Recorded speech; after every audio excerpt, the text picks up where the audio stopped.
And maybe just hit mute on us until people join.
There's more. Oh, Sarah, perfect.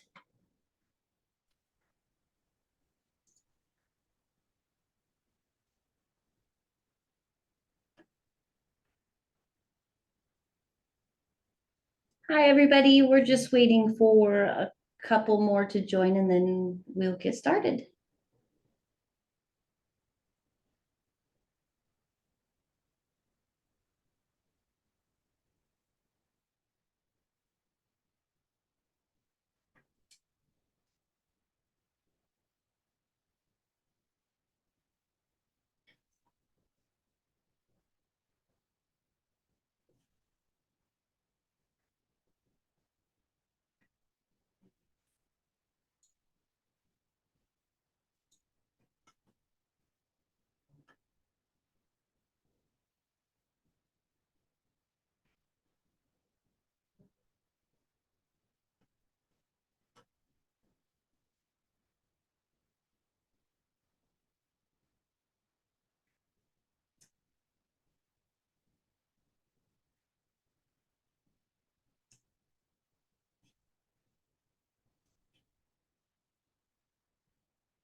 There's another one.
everybody.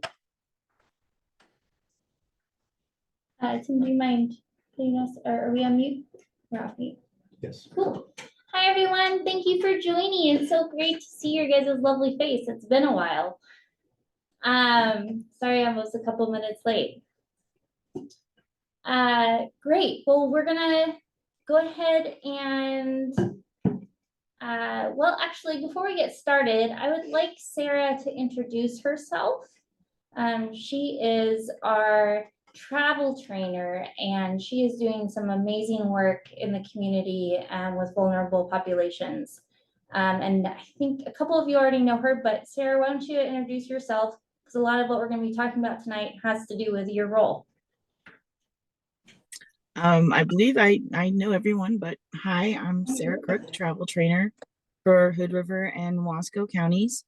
Yes, I've been doing this now 2 years, and I feel that really in the last several months, especially this summer doing the outreach, some of those partnerships that we've been reaching for have really have taken fruit, and it's nice. And I think we're starting to gain some momentum, and we just need to start getting some specifics, I think, for travel training set in. So Wonderful.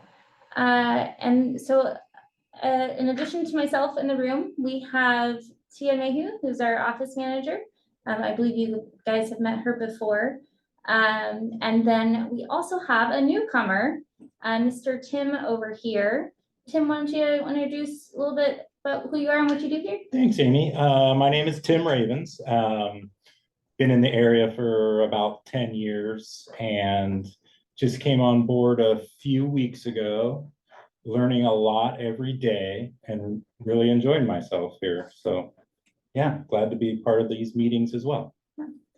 So Tim is our administrative assistant. He's going to be helping me with board support, but also committee support, and working on our communications, making sure we're doing consistent messaging throughout the community in general, but also just with a lot of our projects that we're going to be talking about today. He's going to be a big part of those. So, and you'll probably in the future, the majority of our meeting communication will come from him, not necessarily from me. So that is Tim. So you can put a name to the, or a face to the name. Great. So let's go ahead and dive into that PowerPoint, Tim.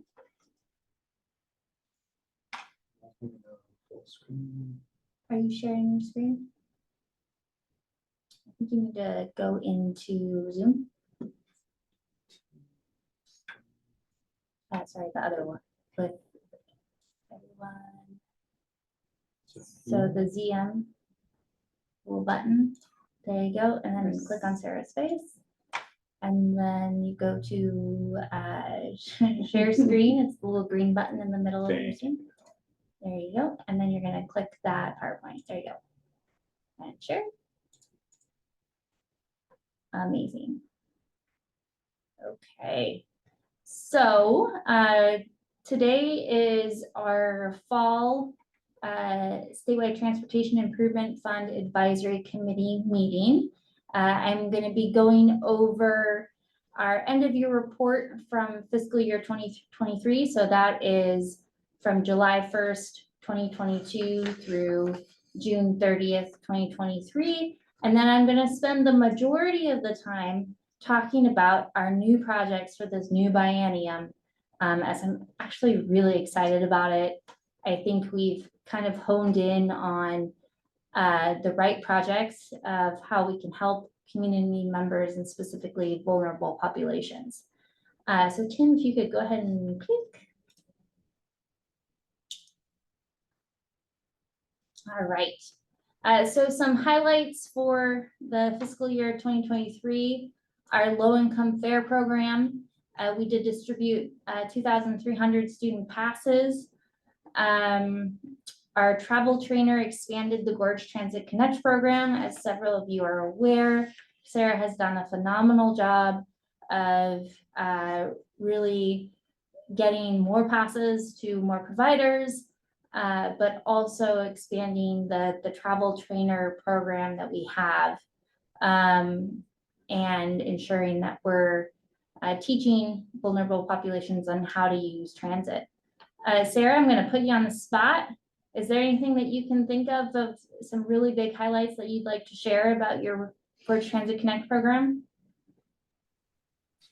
Well, I think off the bat, the introduction of our discount fare part of the program, where not only we offer the free fares for the smaller organizations and those folks that really don't have the transportation funds, to the larger organizations that do have the transportation funds, and partnering with them to give them a discount fare only available to them through this program, not available to the general public, has really helped form some of those partnerships, and has actually, I think, created more passes given out to the low income. So, and then beyond that, just really starting to weight what we're asking of our partners and what we can give to them, and starting to be look deeper into those relationships. So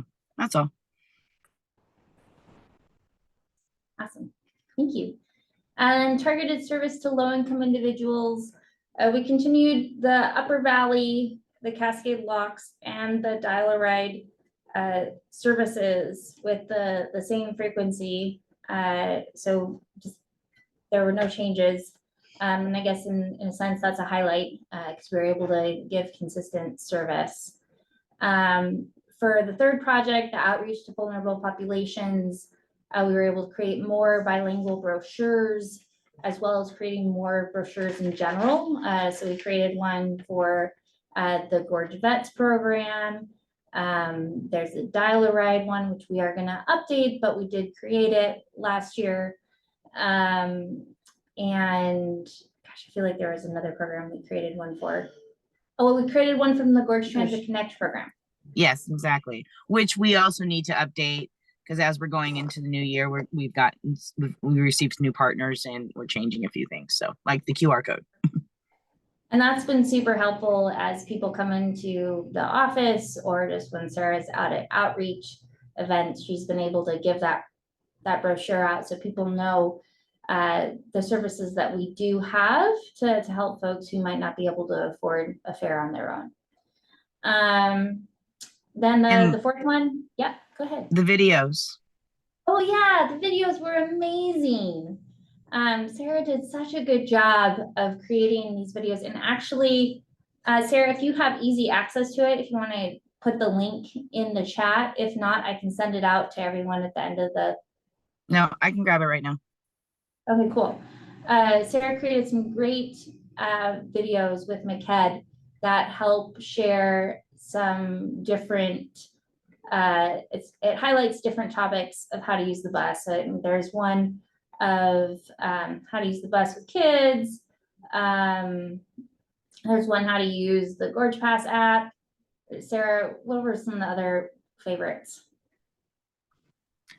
Well, the first one, the longest one, is the introduction to our transit system, our regional transit system, which is the one I'm most excited about, because it really is visually gives you a great view of all 4 counties. And it starts out with Skamania County, and the hills in the background, like, where is she at? You know, so I like that one the best. But then there's the one, of course, about my dog, and or excuse me, dogs on the bus, featuring my dog. And then the how to load your bike on the bus. So, and accessibility as well. Sarah, this is Kevin. I haven't seen you in ages, but nice work. Yes. I watched all the videos and was really impressed. Thank you. Awesome. Yay, love it. So then the maintaining existing service, that's always going to be something that is,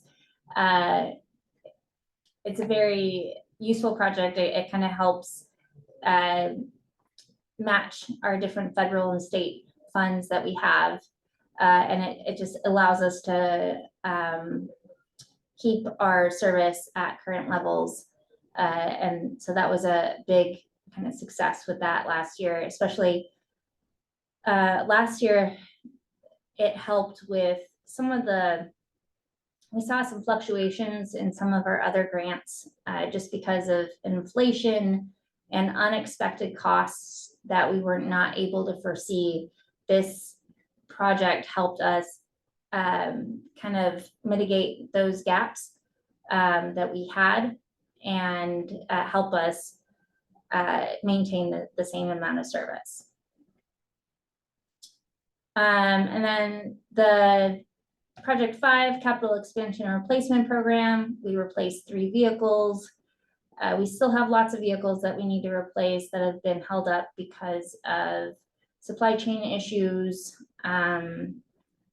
But we were able to replace 3, so that was helpful.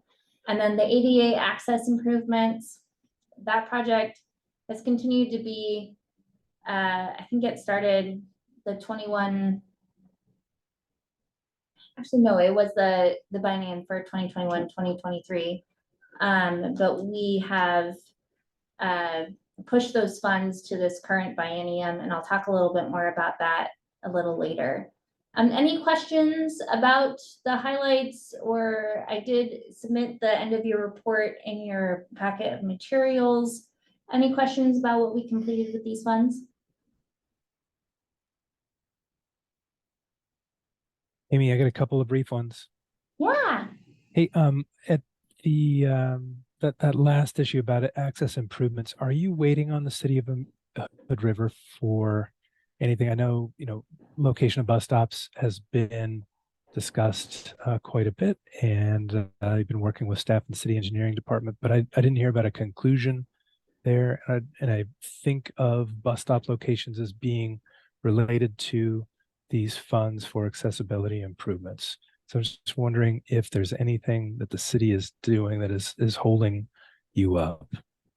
No, honestly, the city's been great. It's really been us and just a lack of kind of staffing resources and ability to move it forward. I'm also have kind of been delaying some of my requests because I really want to make sure with the planned changes that were highlighted in our transit master plan for our city of Hood River, I want to be very thoughtful with those stop changes that we request, to make sure that we're only changing it once, and that we aren't going back to the city for a request to change a stop. So that is why you're seeing a little bit of a delay from our side as well. I really want to have that honed in and a very strategic plan of how these routes are going to change. And it also has to do a little bit with the Heights streetscape. That also plays into it a bit. I'm going to talk to Will Norris from the city tomorrow, so that we're on the same page. But there's a couple things in motion with the route. And once we get that honed in, then I'm going to kind of refine the asks for the bus stops and then bring that to Randy and yourself. Got it. Thanks, Amy. Yeah, and then the hope will be, once I have that refined, I'm going to create a strategic plan of, we're going to do these stops within this amount of time, and then we're going to focus on these, and then we're going to focus on these ones. Good deal. Yeah. All right. Hey, one more. This is on the outreach to vulnerable populations. There is a statistic in the information that was shared before today's meeting of 86,325 new users. And I'm just wondering, that new users, are those clicks? Are those social media clicks, not necessarily writers, or is it a? Yeah, those are social media clicks. Got it. We have in general, if you're looking at all of our services, we had about a 30% increase of ridership from in this year. So 2022 to 2023 when compared to the year before, which is fantastic. Yeah. The caveats or the ones that did not increase quite as much were the Upper Valley and the Cascade Locks. So I have some thoughts that I'm going to be talking about of how I want to improve those, and how we've addressed the Cascade Locks issue. But those are the ones I want to focus on in the next, well, specifically Upper Valley, I'm hoping to focus on that one and how to improve that for our riders in the next year or so. Great. Thanks, Amy. Yeah. Next slide, please, Tim. So for this year, so this current biennium, we have 4 projects this time. We were able to kind of hone in there's a very specific strategy for using this type of funding from ODOT, and I'm learning more and more as I've been in this role. So we've been able to narrow the projects from 6 to 4 by having different tasks underneath each project. What that allows me to do is there's a certain bucket of money for each project, and I can easily change the money from task to task in the same project, but I can't necessarily change it from project to project. So by having fewer projects, it allows me a little bit more flexibility as I go through the biennium if I need some funds to go more towards one task rather than another. So that gives you kind of a little bit of background of why we made the change. So the first project is service operations, and task 1 under project 1 is targeted service to vulnerable populations within Hood River County. So this funds the Cascade Locks, Upper Valley, Dial-A-Ride, and the Portland Medical Shuttle Services. Which, if you're not aware of what the Portland Medical Shuttle Services is, it's essentially demand response for people going from the gorge into Portland for medical services. And it's kind of door-to-door access. We are, while I'm talking about that one, we are looking at ways where we can make that better. And I actually wanted to float this by you all.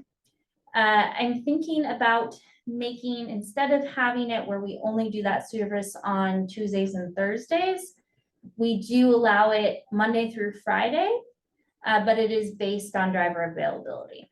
So you would still make the request like people do now, but there would be a little bit more flexibility on our end where we could, depending on drivers available, we could potentially do that service any day of the week rather than just Tuesday or Thursday. Originally, we had chosen Tuesday or Thursday because we didn't really know where to start, and we had heard that there's a lot of medical appointments on those days. But I'm finding that having that restriction actually makes it a little harder for us to adapt and be flexible with providing those rides. Amy, I'll offer one thought there. If these are medical appointments, probably scheduled sometime out, probably helpful for people to know that there will, in fact, be a bus available on a specific day. So if the idea of kind of flexing it based on driver availability was to increase service, but if that decreased certainty that you would be able to get a ride on a day when you had made an appointment, that could be challenging for folks. Just off the cuff, food for thought. Yeah, no, I definitely understand that.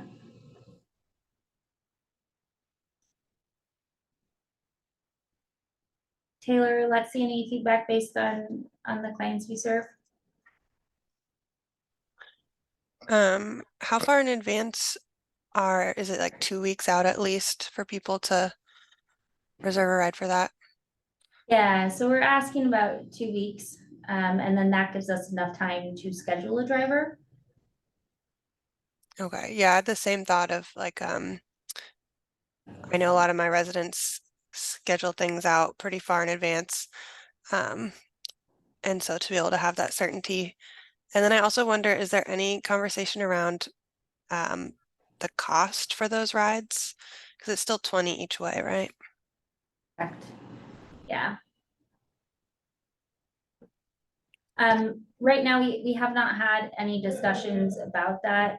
I think one thing we could look into is because the STIF funds that help pay for our low income fares, we're fairly flexible now because it is based off, or that's getting funded mostly through our state funding sources.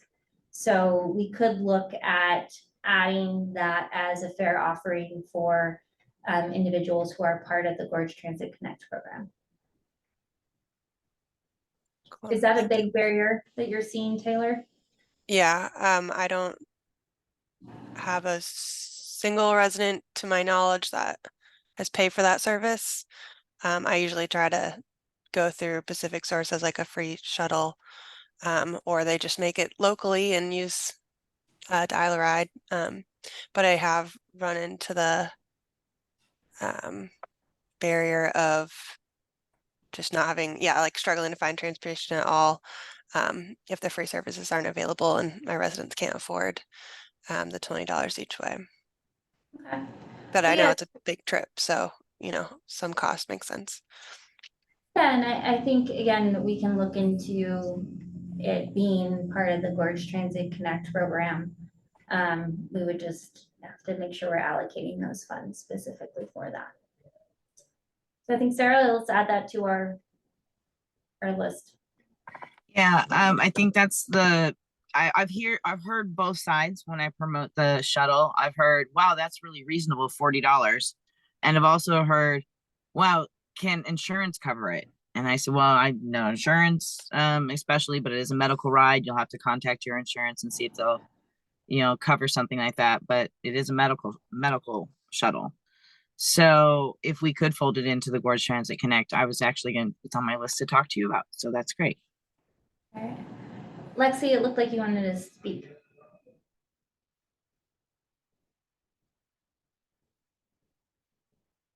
Well, I can't hear you. You don't look like you're muted.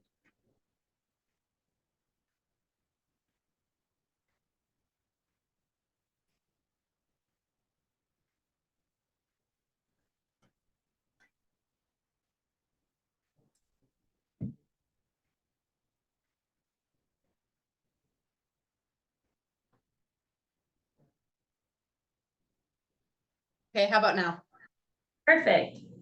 Sorry, there's so many options to choose from on my Zoom for speakers and microphone, and most of them actually aren't speakers or a microphone.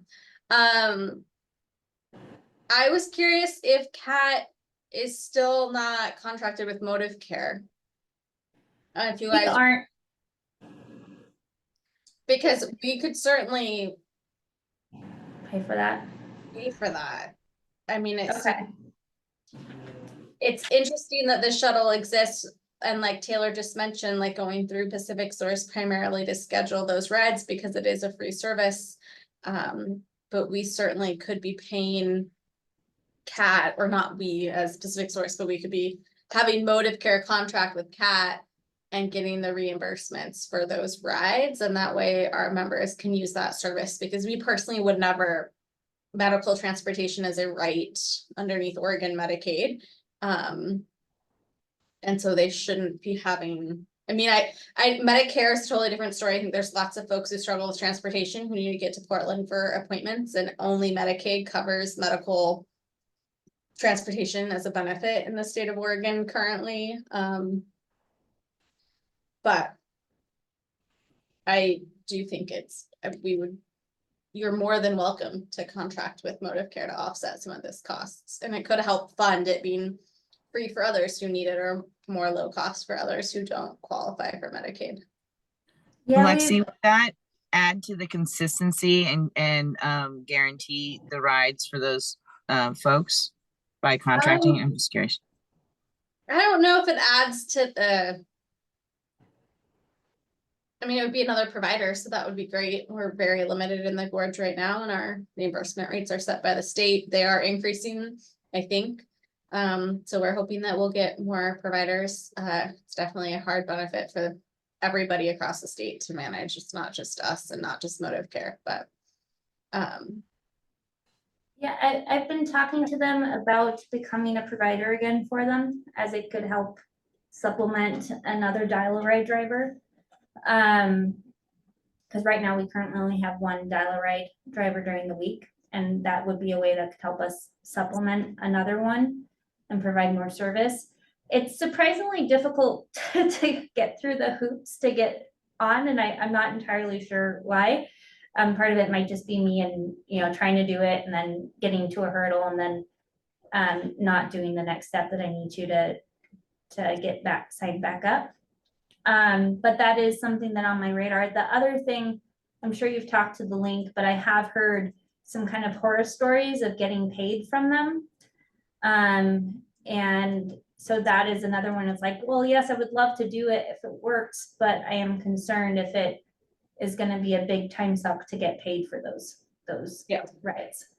But I would be happy to, it is on my project list and I do intend to keep moving through and maybe I can keep you in the loop to when there's issues and maybe that's something you could help me with. Yeah, happy to be a bat line.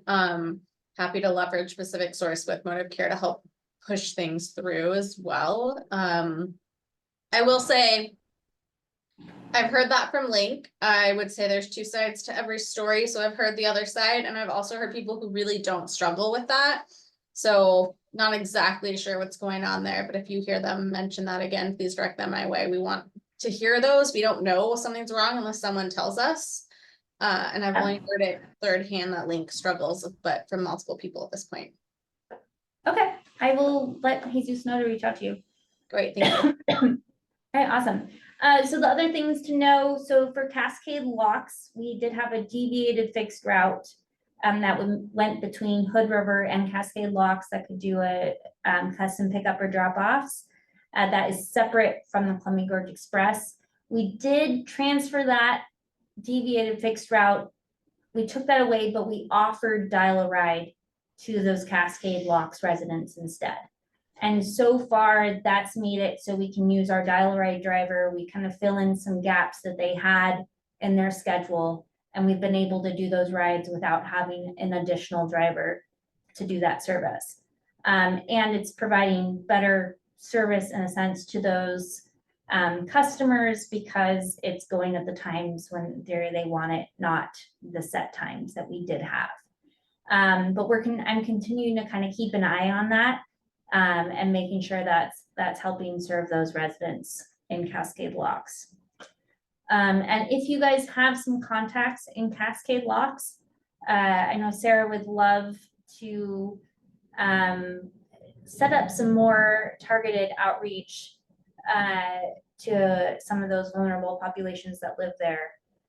So if you think of any, feel free to shout it out, or maybe if you think of it later to send something Sarah's way. Okay, and then Upper Valley. So we have, right now, it's the same level service that we've been providing, which is I think 7 trips a day.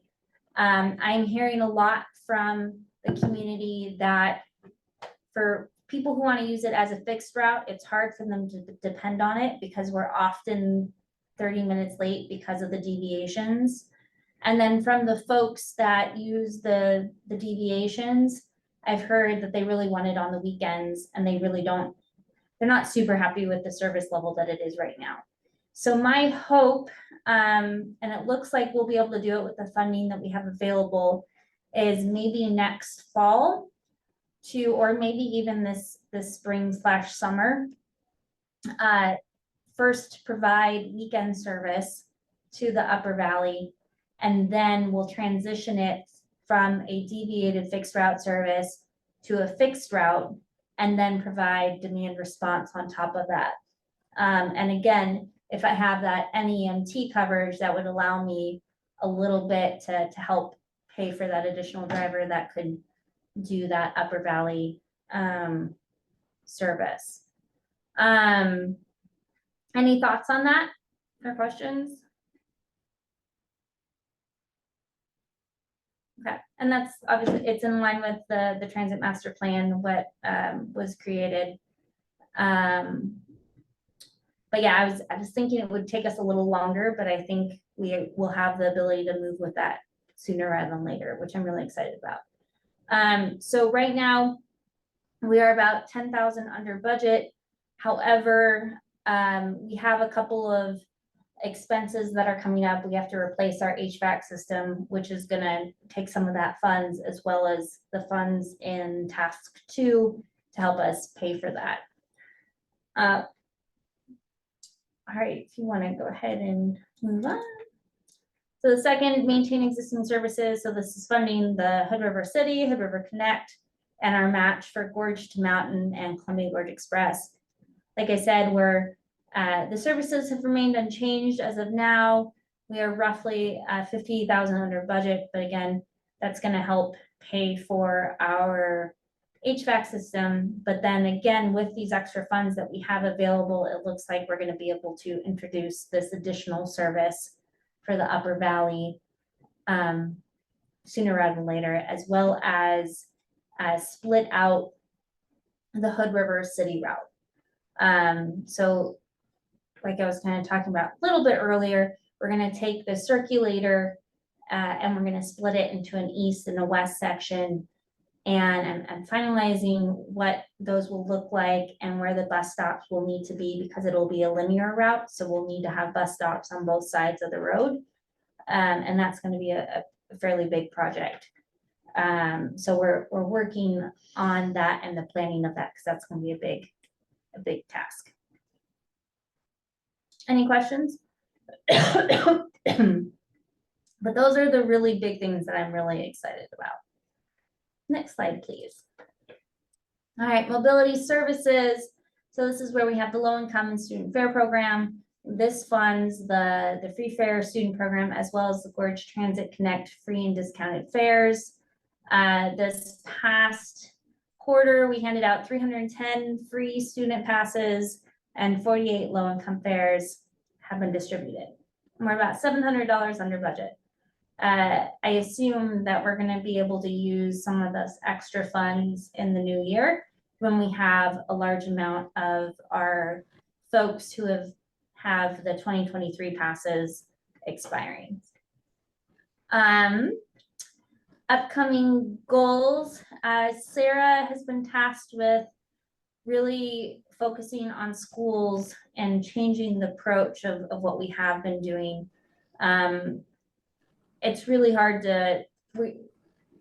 sometimes there's some roadblocks of being able to provide education to the students on how to use the passes. And that's what she is currently working on, to make sure there's more awareness of this great program that students can use. Again, not to replace school bus service, but as a supplement to it. Yeah. Questions? I'm putting into the chat the finalized flyer that we just came up with. I'm gonna paste. Oh, it's a PDF. I will try to get it on the chat. But I just finished the flyer that's going to go into the Hood River Middle and High School and the Connections Academy, and hopefully the library and any other places that parents or kids might see, letting them know that they have free passes available. So last year we just gave the school passes and we hope that the word got out, and I've discovered it didn't. So I'm just trying a different tactic. We have the passes that are just for the schools, all the same expiration date. So we're just going to try to give them out on a more personal approach, and then directing them with this flyer to the Gorge TransLink webpage, to the videos and the form if they have any questions. So. All right. And Sarah, I'm thinking maybe what we'll do is we'll follow up with an email tomorrow with all these attachments, so it's all in one place for everybody.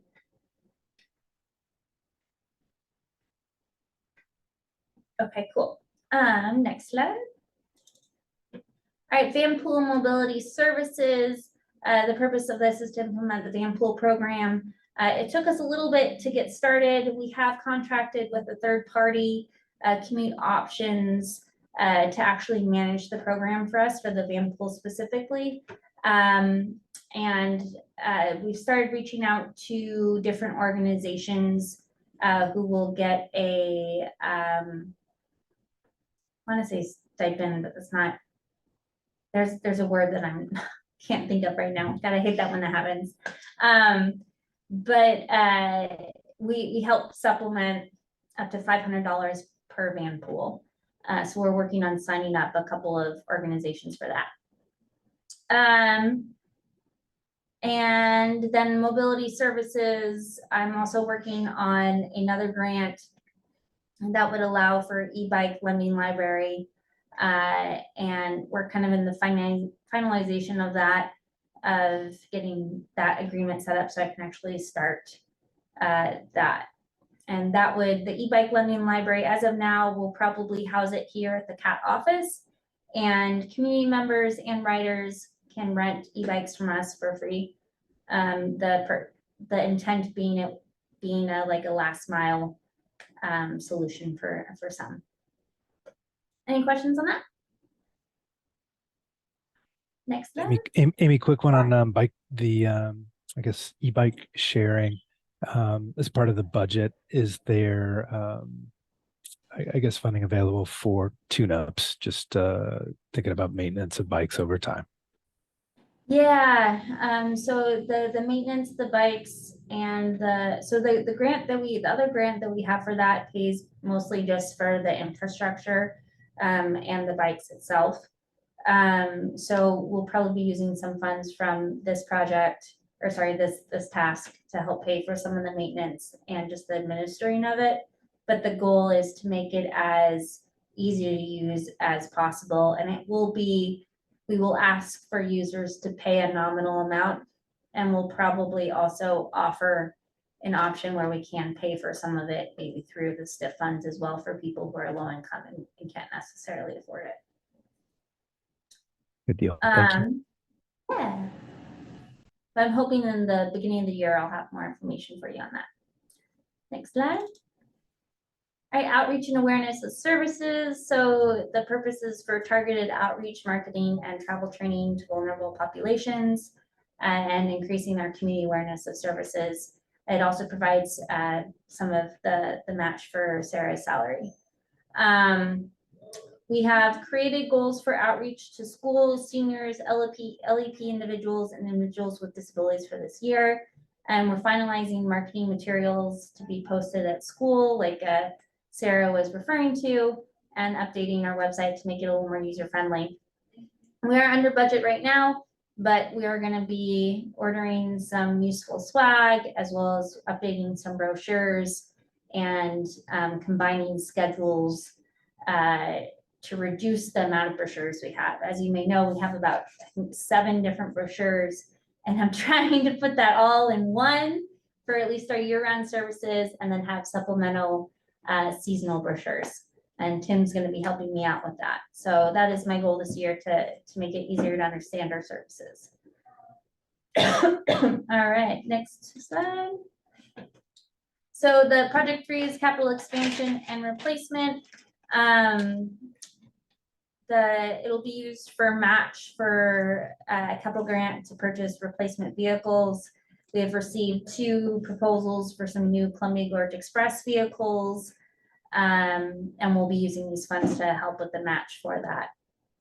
And we're hoping to have them in the beginning, or before the end of 2024. That might be a little bit of an optimistic hope, but that will be is well needed. Our buses that we use on the Columbia Gorge Express they've seen some things. And then we're also, I'm going to be applying for some vehicle grants. Kevin, you'll be excited to know that I'm going to be applying for some vehicle grants. One for the trolley, which the city has gave us some money a while ago that we have earmarked for this. So the hope is to get a brand new trolley that will last us a long time. And then also some new buses for the Gorge to Mountain service that are made for this service, that have specific spots to hold gear and everything. Yeah. Good deal. Thanks, Amy. I hope the supply chain issues won't delay those the way your current situation is. And Amy, too. when we get the trolley, can we make a big deal about it? Because this town is just trolley hungry. I'd like to like have it like grand opening, ribbon cutting. This town misses its trolley. Let's just say that. I hear about it all the time. Yes, we will. And I think I'll probably, when I make this application, Kevin, I'm probably going to be knocking on your door for some letters of support, so that people see how much the community wants this, because it's the same for me. Every time I go anywhere, people are like, how about that trolley? When are we gonna see that again? And like every single time I'm like, I'm sorry. So, and I'm hoping that we can get one that's a low floor, so it's a little bit easier to use as well. All right, next slide. So then task 2 for capital projects is the ADA improvements. I've been kind of holding this for a number of reasons. Until we have some of our bus plan or our bus stop plans nailed down, so I know which bus stops that will want to use these ADA improvements for. And then also we have, as some of you may know, we received a grant from the federal government to electrify some of our fleet, as well as make modifications to our facility to accommodate electric fleet. And we might be able to use some of that to redo the CAP bus stop to make it a little bit friendly to individuals with mobility devices as well. So I'm kind of holding on to it so that we can use it for some big projects. Cool, next one. And the project 4 is the program reserve. We have not had to use it yet, but I'm assuming we'll probably be using it for match funds for our capital grants. And we can use it for maintaining services as well. Again, I really want to be mindful if I use this, it's not to create a new service, because we might not have this program reserve in future years. But it's to help if we need it with unanticipated costs, because we've seen a lot of those in the past several years. Cool. Any questions? Awesome. All right, next slide. So that is my report for this year, or this meeting. The next meeting will be in spring of 2024 to kind of review how we're doing so far this fiscal year. And then in summer of 2024, we'll begin the process to update the next biennium STIF plan. It's already that time again. So just so you're aware, and it's kind of on your radar.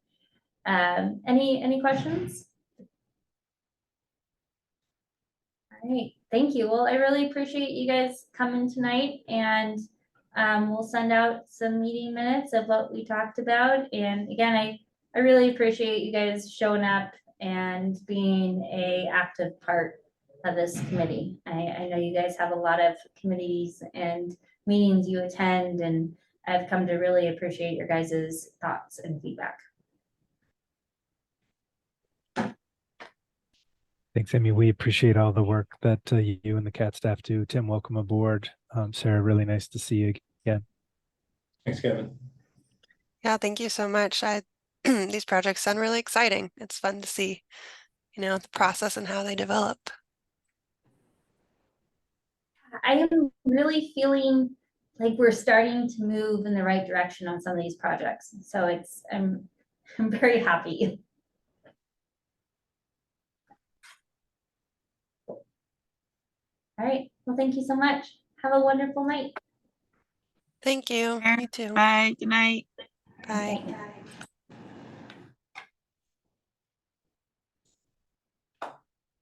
And then stop recording up at the top left.